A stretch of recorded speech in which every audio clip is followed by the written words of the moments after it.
Student way to competitive চ্যানেলে আজকে একটা কথা বলবো, সেটা হচ্ছে ওবিসি সংক্রান্ত বিষয়, ওবিসি কেস হিয়ারিংয়ের বিষয়। কলেজে ভর্তি বিষ বাঁও জলে, সুপ্রিম কোর্টের ওবিসি মামলা শুনানি নিয়ে বড় আপডেট। হ্যাঁ, ওবিসি মামলা যেটা চলছে সেটা নিয়ে বড় একটা খবর এসছে। কি খবর সেটা আমরা জানবো এই প্রতিবেদনে। তো চলুন দেখে নি কী বলছে। ওবিসি কেস হিয়ারিং, সুপ্রিম কোর্টে ওবিসি সংক্রান্ত মামলার শুনানি ফের স্থগিত হয়ে গেল। প্রধান বিচারপতি অসুস্থতার কারণে এই শুনানির পিছিয়ে দেওয়া হয়েছে। প্রাথমিকভাবে 15 জুলাই 2025 এই মামলার শুনানি হওয়ার কথা থাকলেও এখন তা 22 জুলাই 2025 হতে পারে বলে মনে করা হচ্ছে। এই ঘটনায় পশ্চিমবঙ্গ সহ সারা দেশে চাকরিপ্রার্থী এবং ছাত্রছাত্রীদের মধ্যে ব্যাপক উদ্বেগ ও হতাশা তৈরি হয়েছে। হ্যাঁ, এটাই হওয়াটাই স্বাভাবিক, কারণ এসএসসিতে ওবিসিতে একটা ছাড় থাকে। সেক্ষেত্রে ওবিসি সার্টিফিকেট যদি শো না করতে পারে, সেই ছাড়টা তারা পাবে না প্রথমত। দ্বিতীয়ত, যারা পরীক্ষায় পাশ করেছে তারা স্কুল কলেজে ভর্তি হতে পারবে না, কারণ ওবিসিদের একটা সিট সংরক্ষণ করা থাকে।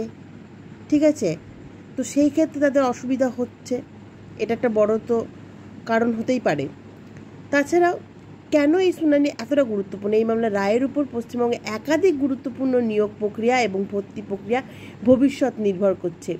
স্কুল সার্ভিস কমিশন কলেজে ভর্তি এবং আরও অনেক প্রতিযোগিতামূলক পরীক্ষার ফলাফল আটকে রয়েছে এই মামলার কারণেই। এই রায় না আসা পর্যন্ত রাজ্যের ওবিসি সংরক্ষণ নীতি চূড়ান্ত করা যাচ্ছে না, যার ফলে সমগ্র প্রক্রিয়াটি থমকে আছে। হ্যাঁ, যেটা তোমাদেরকে বললাম যে এসএসসিতে স্কুল সার্ভিস কমিশনে তে অ্যাপ্লিকেশন করতে গেলে যারা ওবিসি ক্যাটাগরির মধ্যে পড়ছে তাদেরকে একটা সার্টিফিকেট শো করতে হয়। তো সেই সার্টিফিকেটে যদি না পায় তাহলে তারা শো করতে পারবে না এবং সেই ক্যাটাগরির মধ্যে তারা পড়বে না, ফলে সেটা একটা সমস্যা।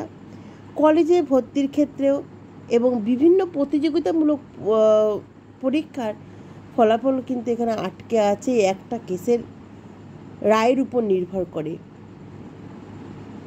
তাই এই রায়টা, এই শুনানিটা খুবই গুরুত্বপূর্ণ, কারণ ছাত্রছাত্রীদের জীবন নির্ভর করছে, ভর্তি নির্ভর করছে, হায়ার এডুকেশন নির্ভর করছে, চাকরি নির্ভর করছে শুধু একটা রায়ের উপর, রায়ের সিদ্ধান্ত না নেওয়া পর্যন্ত অবধি। সুপ্রিম কোর্ট বা হাইকোর্ট যেখানে কেস চলুক না কেন, কেসটা যদি দীর্ঘস্থায়ী হয়, সেটা যদি সুরার না হয়, তাহলে তো সত্যি অনেক সমস্যার সম্মুখীন হতে হয়।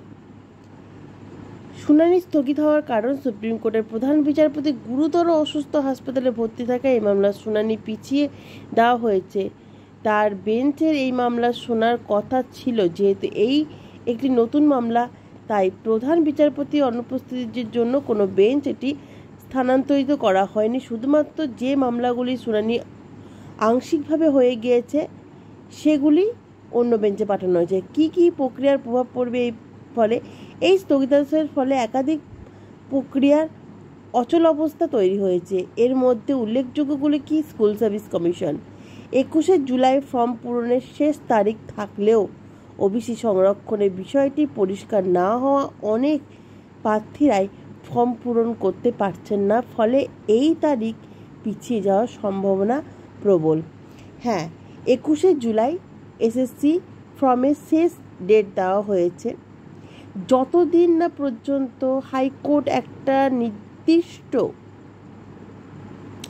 সুপ্রিম কোর্ট একটা নির্দিষ্ট রায় দিচ্ছে, ততক্ষণ পর্যন্ত ওবিসি ক্যাটাগরি যারা আছে তারা কিন্তু ফর্ম ফিল আপ করতে পারবে না, ফলে আবারও কিন্তু এই ডেট পিছিয়ে যাওয়ার সম্ভাবনা রয়েছে। কলেজের ভর্তি, WBCAAP পোর্টালের মাধ্যমে কলেজে ভর্তির শেষ তারিখ 15 জুলাই। ওবিসি সংরক্ষণের অভাবে এই প্রক্রিয়াও স্থগিত হয়ে যেতে পারে এবং তারিখ বাড়ানো হতে পারে। কলেজের ভর্তির ক্ষেত্রে একটা নির্দিষ্ট টাইম থাকে, সেই টাইমটা পেরিয়ে গেলে পরে ক্লাস শুরু করতে স্যারদের খুব সমস্যা তৈরি হয় এবং যারা স্টুডেন্ট আছে তারাও কিন্তু সিলেবাস কভার করতে পারবে না, ফলে এটা একটা সমস্যা। এটা হতে পারে কারণ 15ই জুলাই প্রত্যেকটা কলেজে ভর্তির ফর্মে শেষ ডেট দেওয়া হয়েছিল, সেক্ষেত্রে এখন অবধি কোনো রায় তারা পায়নি। ফলে অনেকজনই যারা ওবিসি ক্যাটাগরি আছে তারা অনেকেই ফর্ম ফিল আপ করতে পারছে না, ফলে তারা ভর্তি হতে পারছে না হায়ার এডুকেশনের জন্য।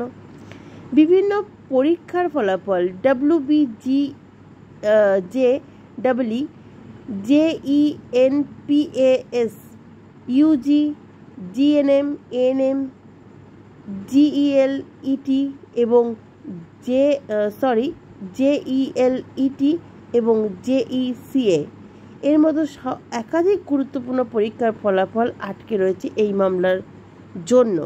এই ঘটনা রাজ্যে চাকরিপ্রার্থীদের এবং ছাত্রছাত্রীদের মধ্যে ব্যাপক হতাশা দেখা দিয়েছে। অনেকে মনে করছেন যে এই দীর্ঘসূত্রী তার কারণে তাদের ভবিষ্যৎ অনিশ্চিত হয়ে পড়ছে। তবে এই মামলা নিষ্পত্তি এখনও